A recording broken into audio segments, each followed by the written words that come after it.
All right, sure. Matt. Well, we're certainly going to end it with the highest selling album of the week. Yeah, this I sold think this even a outsold the couple Chili copies. Peppers. Yeah. Yeah. Nice. All right, so we're going to be covering Pearl Jam for the first time. This is 10. In the opening montage, you heard Black, and now I will run the numbers here. So Pearl Jam's 10 comes in a number 6. God, I got to get glasses. I got to. You're There we wearing go. glasses. 6. I am, but they're not for reading. Oh, okay. Comes in at number 6. What are best they ever- for then, Matt? Aesthetics? It's to reduce the blue light or whatever for the Oh, for yeah, the blue light computer, one of glasses. those Okay, things, yeah. Okay. So and I look damn good in them too. So Fair enough. so Pearl Jam's 10 comes in at number 6 on best ever albums in the 1990s, number 3 in 1991, number 49 of all time. It is Pearl Jam's highest rated album on best ever albums. It did make Rolling Stone's list, coming in at number 160, and Pearl Jam is ranked number 53 of overall artists on best ever albums.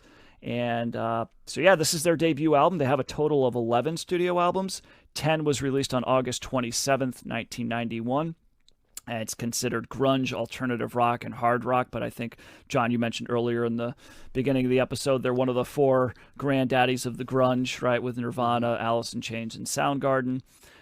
They were influenced by various artists, including The Who, Neil Young, Minor Threat, The Doors, Led Zeppelin, Cream, Dinosaur Jr., the Beatles, REM, the Rolling Stones, the Stooges, Jimi Hendrix, Stevie Ray Vaughan, amongst a bunch of others.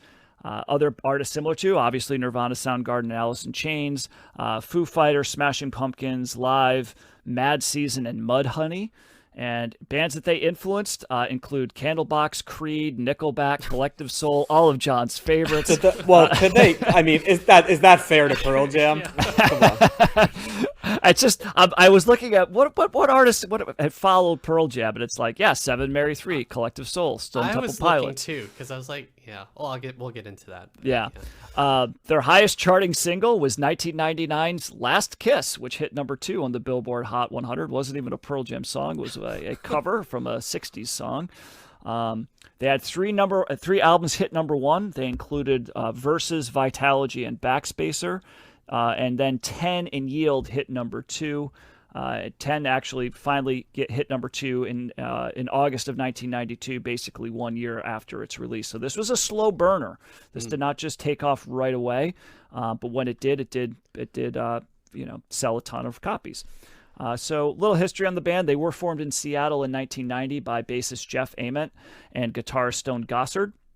Lead guitarist Mike McCready joined shortly after. And so the band they had a couple of songs that they had written, and because actually Stone Gossard and Jeff Ament were in a band prior to this called Mother Love Bone, but that band actually disbanded once the lead singer died from a heroin overdose. So that was kind of this really Pearl Jam comes from the embers of Mother Love Bone. 2 of the other, and then Ament and Gossard were in a band before that, and the 2 guys that they were in that band, it was a band called Green River, along with musicians Mark Arm and Steve Turner. When that band broke up, those 2 guys went on to form Mudhoney. So that was another fairly well-known band, but certainly not as big as Pearl Jam became. So, but anyway, Gossard and Ament had some songs with McCready that they did some demos, kind of just put the music out, and they were looking for a lead singer. And they actually, kind of coming a little bit full circle here, but they were friends with Jack Irons, who was the former drummer of the Red Hot Chili Peppers. Yep. And Jack Irons knew Eddie Vedder. I don't know exactly how he knew him, but he basically passed this demo tape on to Eddie Vedder, who was down in San Diego. And so Eddie Vedder listened to the demo, the music, went surfing, and in his mind wrote some of the lyrics to some of these songs. They included Once and Alive. So he wrote lyrics to that, and then he sang on top of the demo, sent it back to the band, and they immediately were taken by his vocals, and they flew him up, and he basically joined the band at that time. So you had to thank Jack Irons for introducing Eddie Vedder to the other members of Pearl Jam. And so they start the band. They come up with a name for the band, was originally Mookie Blaylock, after the basketball player. Yep. Hell of a point guard. So, but they decided against that. They went with Pearl Jam, but they did name this album 10 after Mookie Blaylock's number, because he did wear number 10. So that's where that came from. So the drummer at this of the band for this record was a guy named Dave Cruzen. But while he recorded with the band for the sessions for 10, he did leave after the release due to the drinking problem that he had. He basically felt like he wouldn't be alive if he stayed with the band. It was just that bad. So at that point, he was right before they went on tour. He was replaced by drummer Dave Abruzzese. I think I'm saying that correctly. My buddy Sam went in a whole thing when we had him on the podcast about Pearl Jam drummers throughout the 90s. Oh, there's a ton, yeah. So Dave Abruzzese is there for a couple years. He's the second one. And then, Josh, I did read something similar about the tour, because Pearl Jam was on a North American tour, and then halfway through they canceled that so that they could be the openers for the Red Hot Chili Peppers. So, so you mentioned that earlier. More drummers than Spinal Tap. Pearl Jam in the 90s. Not a huge fan of Pearl Jam at the time. Nirvana's Kurt Cobain, who angrily attacked Pearl Jam, claiming that they were commercial sellouts, arguing that 10 was not a real alternative album. I think mainly because it had too many guitar solos, and guitar leads, that he was just saying, you can't be that alternative if you're rocking out the guitar solos like Mike McCready's doing. So the joke's on Kurt Cobain now, because now Nirvana's a lifestyle brand. Yeah. And I didn't know this, but the songs Once and Alive were actually 2 chapters of a trilogy of songs that Eddie Vedder has called a mini opera. So, John, you knew about this? I did, yeah. Yeah. So the mini opera was entitled Mama-san.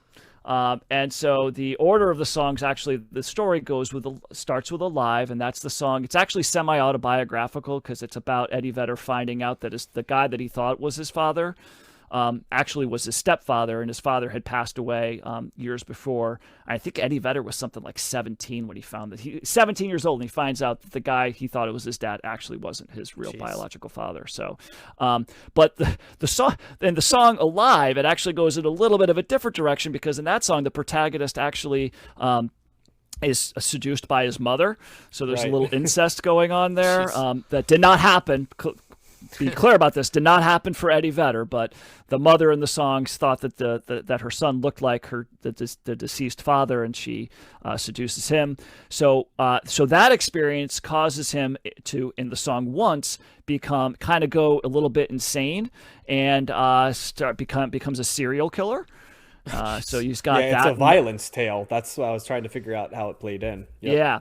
So he goes on a killing spree. And then the final song of the trilogy, which actually is not on this record, it's a song called Footsteps, which you can find on the Lost Dogs B-Sides Rarities double album. Highly recommend that album.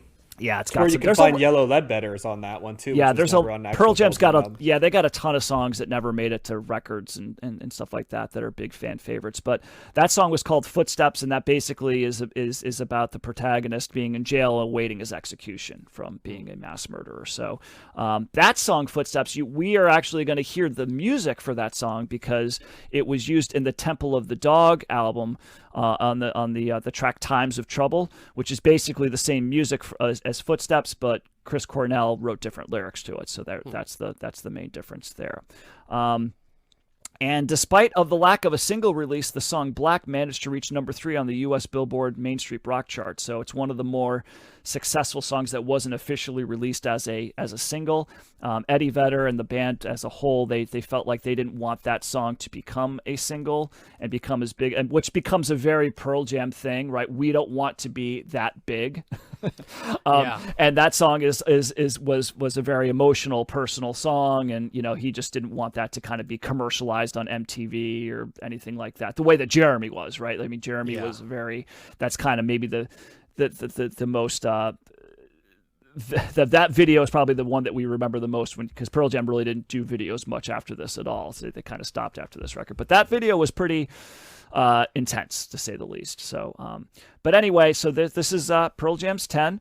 And John, let's go with your take first. What'd you think? I mean, this is a massive, massive album of the 90s. And just, it's because Pearl Jam basically committed mainstream career suicide by choice. I think people forget how big Pearl Jam was, or how big Pearl Jam could have become. I mean, take what the Foo Fighters kind of became, and you can see an alternate universe, right, where Pearl Jam occupies that, but maybe makes better versions of Foo Fighters songs along the way, because they're, for my money, their chops are a little bit more refined. They definitely, I've always thought Pearl Jam combines sort of the spirit of Neil Young with the professionalism of the Who, I'd say, kind of is how I, at their core, I've always viewed them a little Without bit. the hatred. Yeah, well, yes, of each but other. you get what I'm. Yeah, Yeah. you get. Not the hatred exactly. Yeah, they're a tight knit unit, famously. But yeah, this was a huge album. I wasn't listening to a lot of stuff that sounded like Pearl Jam at the time. At this point, I was exploring other things, but as much as there was a mainstream rock outfit like Pearl Jam scratched that, there came a time where it became kind of like cool to hate on Pearl Jam, and I don't understand why, because this is like the essence of rock and roll to me. From start to finish, there's really no bad songs on this album. You might be able to argue that the last couple tracks, the steam dies a tiny bit on the album, but it's just one massive song after another early. I mean, Once, Even Flow, Alive, Song 5, Black, Jeremy. I mean, these are all massive songs. Jeremy and Even Flow were massive music videos. I mean, obviously the Even Flow one shows their live performance. You got Eddie Vedder like jumping off the balcony famously, and full flannel shirt, full peak grunge there. And the Jeremy video, I mean, is I don't want to use the term iconic, but I remember so many things of that video. I could tell you it almost shot by shot, but the thing that always I remember is just that panning shot that Mark Pellington does where the light comes on, where Eddie Vedder singing, from the back door, and like the thing, and it looks like he's possessed by the devil as like the thing comes on. It's just such a visually stunning shot. And of course the end is the one they show on MTV, and the real one is different, because obviously the real video that you see him put the gun in his mouth and you understand that he commits suicide. Kind of when they put it on MTV, you're not quite sure if he shot them or himself, right, at the beginning and stuff. But massive song, still holds up to this day. There really aren't a lot of people making music that sounds like this, which is kind of a testament to, like, that's why when we were saying like what followed Pearl Jam, right, the question is kind of like not much, because there were bands that followed Pearl Jam, but they were understood by just about everybody to be much shittier versions of people doing Pearl Jam, right? And so in many ways, I think Pearl Jam represents sort of the end of the line of a certain type of sound, as opposed to someone that influenced another sound. Yes, Creed and Seven Mary 3 and Nickelback, there's a lot of copycats, like them. But I mean, like I said, I as much as I remember those bands, like, it's sort of like, oh, they're doing the Eddie Vedder thing, and that became clear early as like a couple years later when people accused Stone Temple Pilots of doing the Eddie Vedder thing, when really most of Stone Temple Pilots doesn't sound much like Pearl Jam at all. It sounds more like other things, but I think parts of Core sound like this album a little bit. But Eddie Vedder's got an incredible voice. It's almost hard to remember it sometimes because so many people, the Jarl, I think it's called, right? Like the sound. Yes. So many people have imitated that you almost don't realize that like Eddie Vedder really popularized that. I mean, there are others that might have been doing it, but in terms of mainstream sound, he's the maiden voyage of the Jarl, right? Yeah. You got the 3 guitar sound, which I love, like a triple guitar type effect. I know there's 2 guitars and a bass, right? But oftentimes they're snarling together. So I love the guitar work in there. The drums in Pearl Jam, it all depends on who's drumming for them.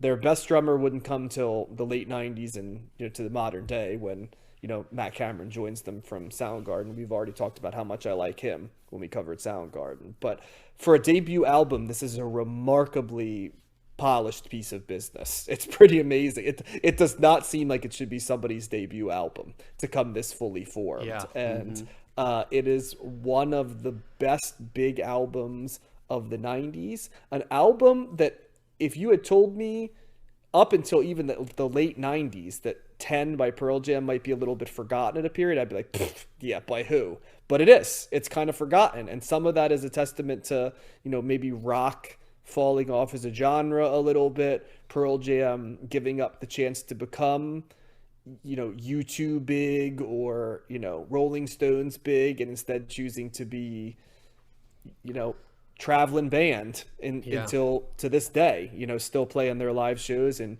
taking the Neil Young route to some degree, which I think is what they always wanted.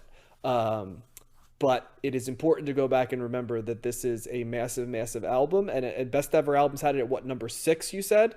And there is nothing hyperbolic about that if you were to make a chart in terms of importance and stuff like that. Great album, easy thumbs up for me. Yeah, number 6 of the 1990s, number 3 of 1991. So, so 91's a pretty big year for the 90s. So, big year. Josh, what about you? Well, this is episode's showing the disparity in our ages and the influence that MTV had on you guys. Josh, I've never heard of Pearl Jam. No, I really have no relationship with Pearl Jam. Wow. know that's unbelievable. I know. Yeah. I know. That's what I'm saying. I know Even Flow and I know Jeremy from this album. Well, I mean, I know all the singles, but I know those best from this album, and I really don't know any of their other albums, and I don't think I've ever listened to this album. So, it's funny you said that, Matt, because that's the one thing that I knew about Pearl Jam is that they were like anti, like selling.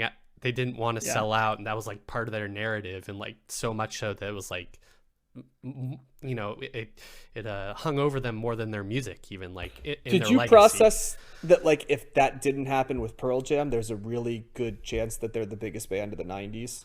No, okay. It was like not even in the equation for me. I mean, I knew they were around, obviously, and I knew they were part of the grunge thing, which I'm now realizing is not really like, none of those big 4 bands sound like one another. They're just all rock bands from Seattle. So now I'm like having this other epiphany about what grunge is. So yeah, I in some sense I've come to this album with fresh ears, listening to it, and I don't really have any knowledge of any albums after this of theirs, and I've never seen them live, so I don't have that sort of relationship either. And yeah, this album is awesome. It's like, and I'm also shocked that this is their first album. I was certain that there would have been some other album in the late 80s that we just didn't cover or something, and that's not the case. And I love this album, rocks really hard, which I really appreciate. I really appreciate the multiple guitars.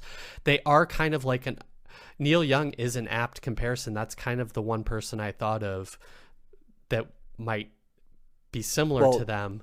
You do know that they do a whole album with Neil Young directly after I this, did not. right? Mirrorball. Oh, Mirrorball. Okay. Okay, so they are fans of Neil Young also. Sure are.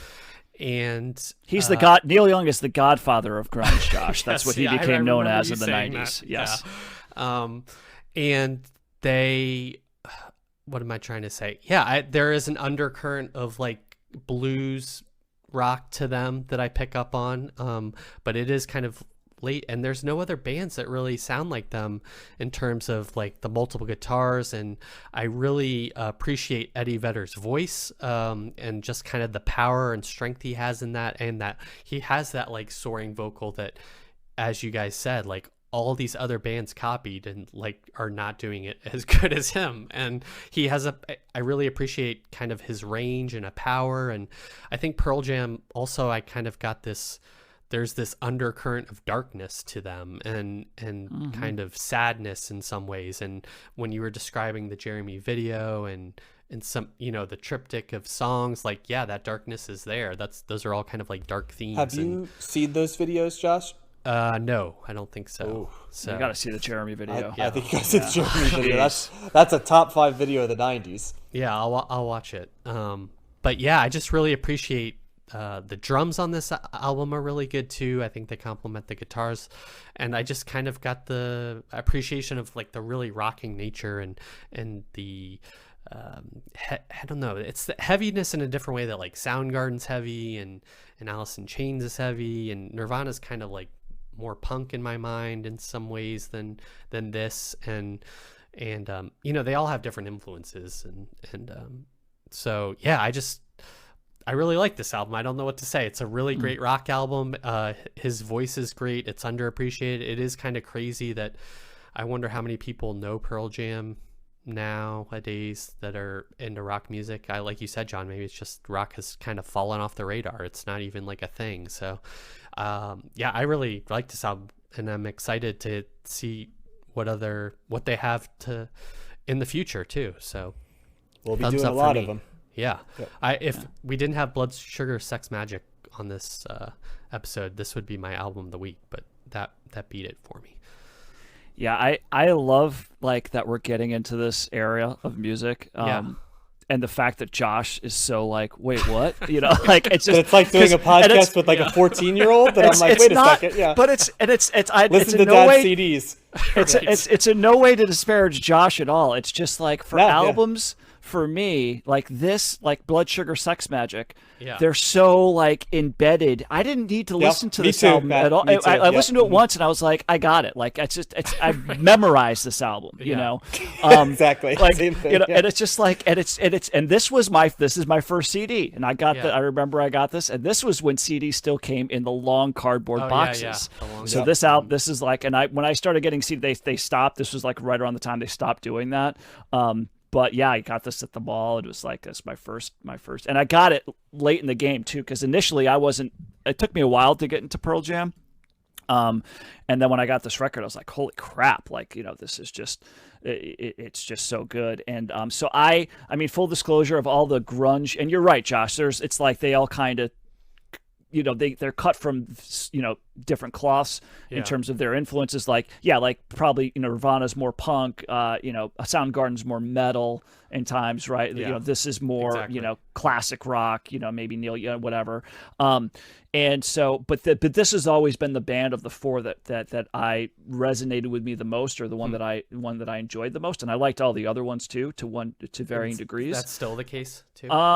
I think so. I think to me the output of Pearl Jam just stands by. And one of the ways that I it was like an arrow through the brain. I saw Pearl Jam play at Bonnaroo several years back, and it's just like I'm not a super fan. I know Pearl Jam fans that are like super fans. Like this, they have a very devoted following, and kind of going back to what we were talking about, like with Lost Dogs and all these other tracks and stuff. And at one point, not too long after this, they released a ton of live albums. Like you could just collect. Yes, they weren't even bootlegs necessarily. You just go to a store and see, which of the 40 shows that they just released, which ones are going to be in the Sam Goody here. Well, they were all numbered. Right. Yeah. And so that was like, it became like this collector's item. So they kind of got like a jam band, cult following vibe with their fan base, I remember that, like that being a thing too. Yes. Like the live album part. So they're interesting in that regard, but like, but I saw them play at Bonnaroo, and I was just like, and I was just amazed. Every song, I was like, oh yeah, I forgot about that. I forgot about that one. Oh, that's a great song too. And it's just like, it all came back, It's just how they are. And they are a fantastic band live. Even if you're not a huge Pearl Jam fan, they put on a really good show. So I would highly recommend that. But as far as this album goes, this stands to me as probably my favorite Pearl Jam album. It's just, it's the classic quintessential Pearl Jam sound. The energy, the Eddie Vedder's vocals are just fantastic on this. I know the band, I read a little bit about this, that Eddie Vedder and the band, but Eddie Vedder in particular, don't like the production of this record. They feel like there's too much like reverb on it, and too much like there too many tricks are happening with the sound that they would have liked to have done differently. But and so I disagree with Pearl Jam, especially having listened to those Metallica and Red Hot Chili Peppers productions. I think this one's way I mean, more. there's a little, to me, there's a little bit of a dated vibe to this, and I don't know if that's necessarily because of the production or because of like my association with the album at the time that it came out. You know what I mean? So, but there is like it's not a crisp and clean produced album. There's a little bit of there's some edge in there. There's a little bit of muddled, kind of production happening. I don't have the vocabulary to definitively say what it is, but it's certainly not a sound that would carry with them through future records. Okay. So it kind of sounds a little different in that regard, I think. But this album, I remember the first time I ever heard Black, which it's such a unique listening experience because the very beginning, I heard it for the first time and I was like, oh, this is kind of, where'd all the energy go? Like they were just rocking out. They had me, and they kind of take it in this way. It was a little meandering, what's going on, and then it built up, and then it built up, and then it came to the crescendo and his vocals and the and I was just like, I was 180 within 5 minutes of listening to the song, and now it's like it's one of the best, if not the best, Pearl Jam song. It's like a huge fan favorite, and so I love that. But the beginning, the first half has all like the big known songs, but it's got some really great deep cuts. I love Porch. That's always been a favorite. That's just got a great riff. Oddly enough, I'm seeing here that it's the only song here that's credited just to Eddie Vedder, because most of these songs early on, this was like a Stone Gossard band. Like this is a lot of Stone Gossard's writing, and so Eddie Vedder kind of came a little bit late to this game, but it really didn't take long before he became he took the band over. It became his, mostly as he was the driving force behind it. But I like the way that it ends, John. I mean, I wouldn't say it's as strong, but I think Release is a great final track. I think that's a really kind of nice little hypnotic, it's a pretty kind of vibe that's going on here. But yeah, it's also very dark. I mean, it's a lot of like, and that's the other thing too. I went a little bit more into the lyrics here, just read a little bit. Even Flow, I never knew that it was about a homeless guy, or just homelessness in general. Like that's what that's about. Wygo is about a woman in an insane asylum. Obviously what happens with Jeremy. Black is about a fading, broken relationship, and it's just, it's a very dark, very like, somber messaging coming here. But overall, it's a great record. It's something that's, it's always been with me and always will. It's always, kind of been at the top of my head when I think of favorite albums of all time. And it's like, nice. Freaking Pearl Jam 10. It's just, what's wrong with that record? So, big thumbs up for me. I'm excited to do more Pearl Jam. If you don't know other Pearl Jam, I mean, I know I might be saying that this is my favorite overall, but they got a lot of other great stuff and a lot of good deep cuts too. It's not just all, and actually they kind of stopped doing singles and videos because they were like, they don't want to be popular. They right away with the next record was like purposefully trying not to be popular. I think it became their MO. I think it went from Jeremy to like Do the Evolution was I think. Yeah, how long was that? What was the one guy did? That was the early 2000s, maybe 2003. Somewhere around there. Yeah. That was, I remember because the Spawn guy did that album. It was animated, right? It was like an animated. Todd McFarlane, you mean? Yes. Mm-hmm. Oh, okay. So did they like stop releasing music videos and stuff? Yes. Yep. They didn't do videos after this. This was like. They did 2 huge ones that got tons of play and then none. So Versus, Vitology, Yield.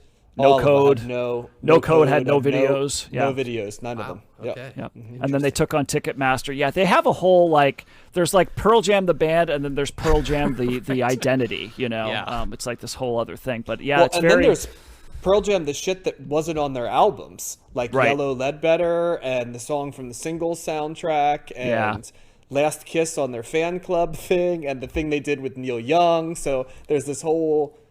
Multiple members were in Temple of the Dog, so it's kind of like all these different side projects. It's a pretty deep catalog, if you want to. There's a lot. Eddie Vedder also do Dead Man Walking soundtrack or something like in the 90s and he did the the ukulele album with the kid who just went to go live in Alaska on a van or something. What's the name of that song? Call of the Wild. Something like that. Into the Wild. Yeah. Oh yeah, that song is. I also want to throw that first disc of Lost Dogs is a fucking phenomenal album. Like I know it ends with Yellow Ledbetter and that's the 16th track, but like especially from like 1 to 9, there are some of my favorite Pearl that like Sad and Hitchhiker and Down. Those are all like tippy top tier Pearl Jam they songs. Kind of have that. We're not going to put this on like No Code. I'm like, how the hell?